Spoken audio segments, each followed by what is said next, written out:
We're just seeing all the faces pop in. Give everyone a moment here to get settled.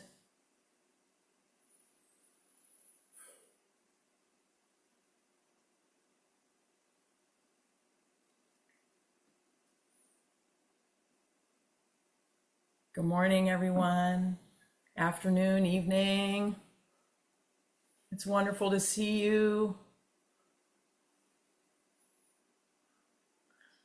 John and I are looking outside right now at the snow coming down here in Brooklyn, which for us is pretty exciting because it's the first snow of the season. Feels very cozy, and it's extremely lovely to see you all today. My name is Elizabeth, and John, my husband John, and I are very happy to be with you this morning. We're longtime students of Lama Surya Das, and very glad to spend this hour together. I wanted to take a moment to mention this very exciting event coming up on January 4th, which is Lama Surya's and Lama Roger's online full-day online retreat. So if you haven't had a chance to register and you can be with us that day, that would be an incredibly special way to start the new year together, a new season. And it's the first time we've been together in that way for a while, so we hope you can be with us. John and I will be leading a few meditation sessions together that day, and it's going to be very special to be with Lama Surya again as a group. So I just wanted to remind you, if you can join us and you haven't registered, to go to the website where you'll find all the information. And I also wanted to remind everyone in this time of year, it's a season of giving, and it's a good time to remember, if we haven't had a chance yet, to offer whatever we can to the Dzogchen Center and to Lama Surya for this beautiful offering that continues to be available to all of us. And with that, please take a moment to get comfy, find a comfortable seat, as they say in our tradition, which is of course a tradition beyond all others in the sense of it's not tied to anything. It's available to everyone at every moment. So take a moment to get comfy and to settle. Notice if there's anything that's in any way holding or uncomfortable, and maybe breathe into that for a second. And notice this amazing gathering we have today and this great opportunity. We get to do this, as Lama says. We get to be together right at this moment. And so. No, I don't hear anything. Good morning. Voice removal is on. You don't have it turned on, John. I have it turned on. The headphones. Welcome. Good morning. Okay. All right. So here we go.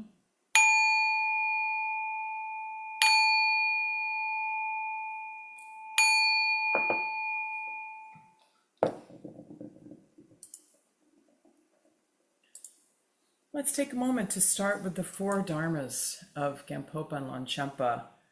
This is such a great way to begin our practice. Bless and empower us that our minds and hearts turn towards the Dharma. Bless and empower us that our Dharma practice becomes the path. Bless and empower us that the path truly dispels confusion. Bless and empower us that confusion itself dawns as primordial awareness. And let's turn to page 13 for Generating the Awakening Mind by Shantideva.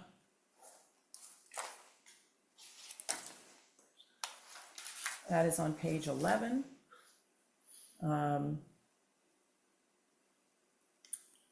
This is the Dalai Lama, His Holiness's favorite short prayer, and it was written in the 8th century. And with the wish to free all beings, I shall always go for refuge to the Buddha, the Dharma, and Sangha until the attainment of full enlightenment. Enthused by wisdom and compassion, today in the Buddha's presence, I generate the mind of enlightenment for the benefit of all beings. As long as space remains, as long as sentient beings remain, until then may I too remain and dispel the miseries of the world.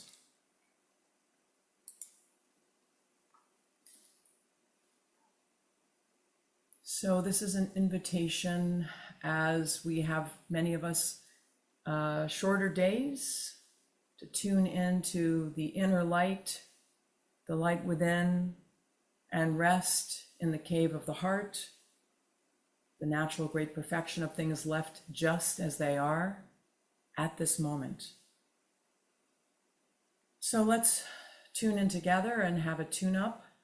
I wanted to share with you that I had a happenstance meeting the other day with a sage in Brooklyn named Salvatore.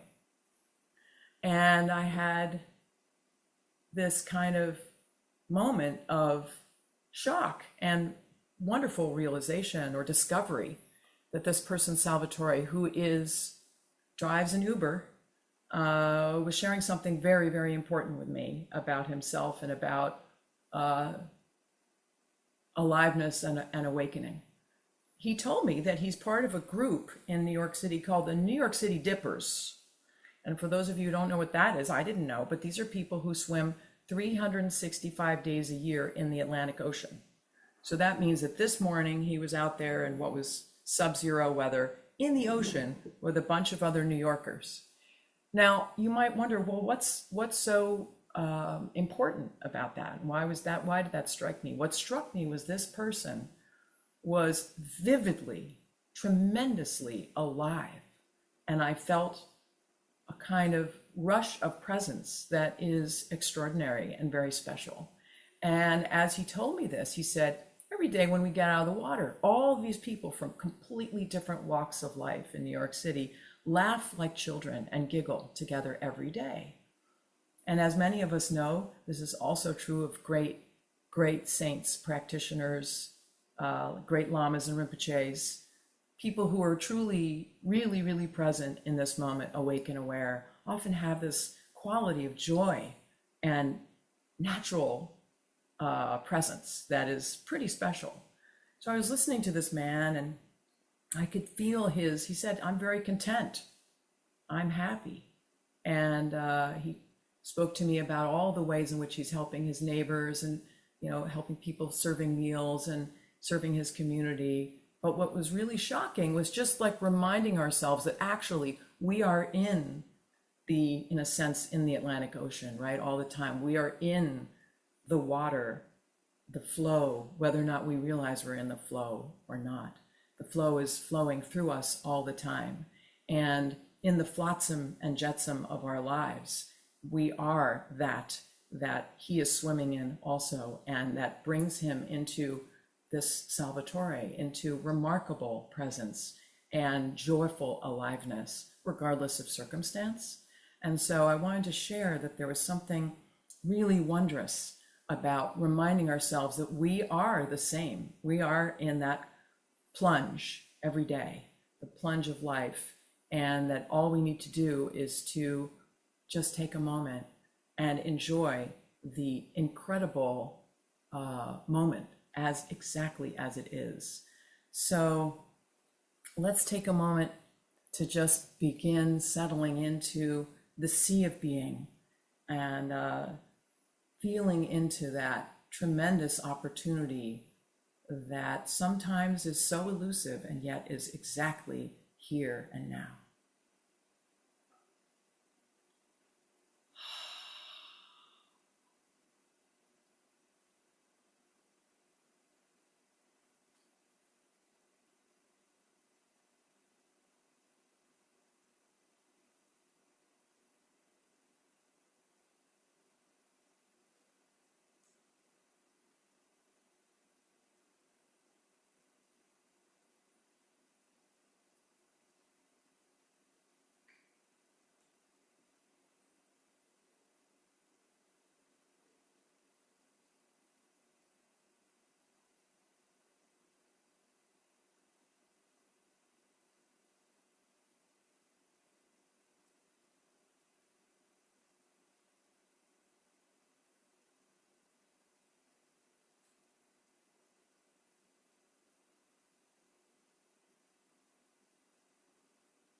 Just floating in the sea of being, letting things come and go and resting.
So if anybody would like to stretch or shift around, reposition, adjust.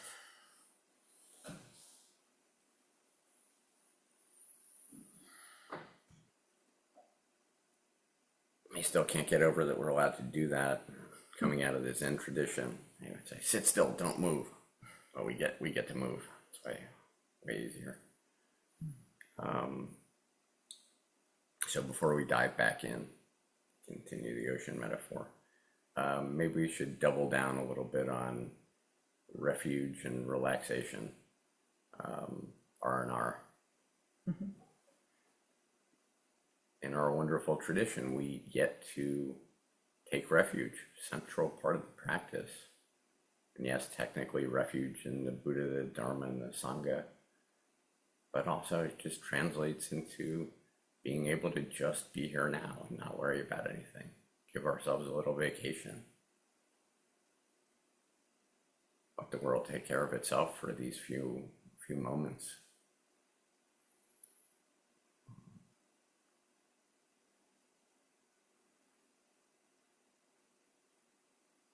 Another thing that's wonderful about our tradition is our only real job is to relax, which really is kind of the anti-job. That's why Lama Surya calls it non-meditation, because there's no place to get. We're already here. We can ask ourselves, are we aware? If the answer is no, don't worry about it. If the answer is yes, of course, but how could we be anything else? Then congratulations, that's it. It's already accomplished. We've achieved it. There's no place else to get. And so in response to that miraculous fact, there's nothing to do but relax. So let's do that for the next few moments. See how that is.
And natural great perfection doesn't need our help. We can kind of give up trying to control everything and making it come out our way. I'm talking to myself here. Because the truth is, we're not just isolated little droplets trying to pursue our individual paths. The truth is, we're the ocean. And the ocean is just fine.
So as we get ready to move into the next part of our day, I wanted to offer the mantra Avalokiteshvara's mantra, also Chenrezi in the Tibetan tradition, the Om Mani Padme Hum mantra, which is the mantra of unconditional love and compassion.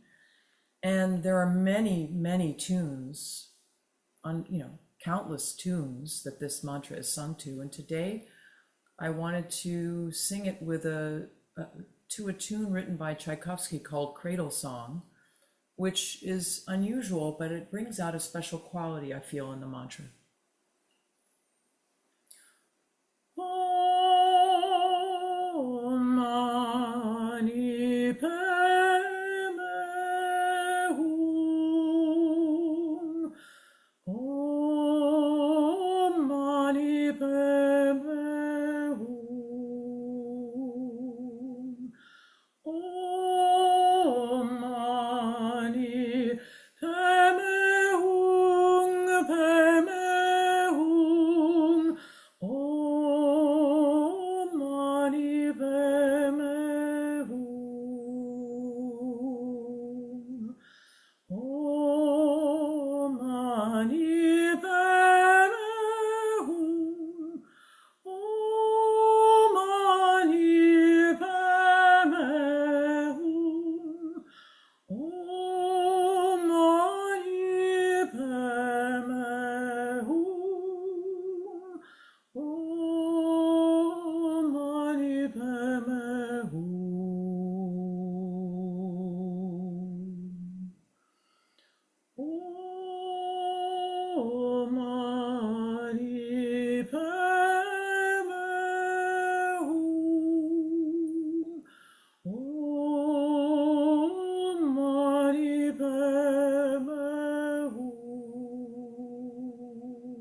So let's close our practice with the dedication prayer by Noshel Kempo.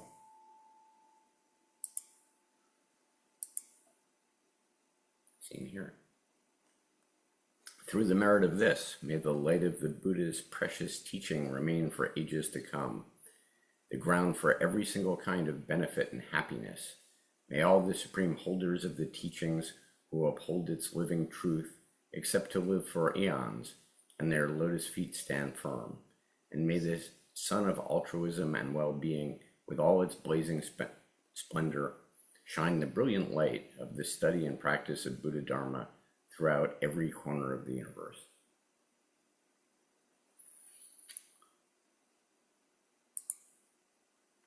Wow. Well, thank you all. Thank you. Yeah, we have a couple minutes if anyone has anything to share or any questions. Happy to do any of that.